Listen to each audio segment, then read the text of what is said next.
60-second tutorials, basic wire connections.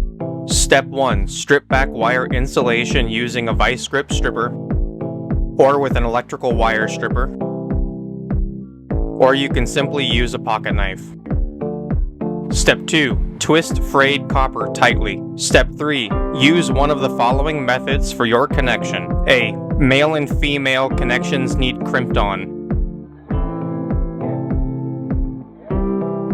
B. Wire nuts need screwed on tightly past the wire insulation like so. C. Standard crimped permanent connectors.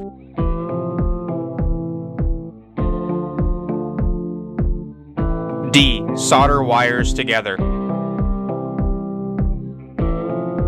E. Twist wires together. Step 4. Always tape or heat shrink your bare connections to ensure a watertight seal.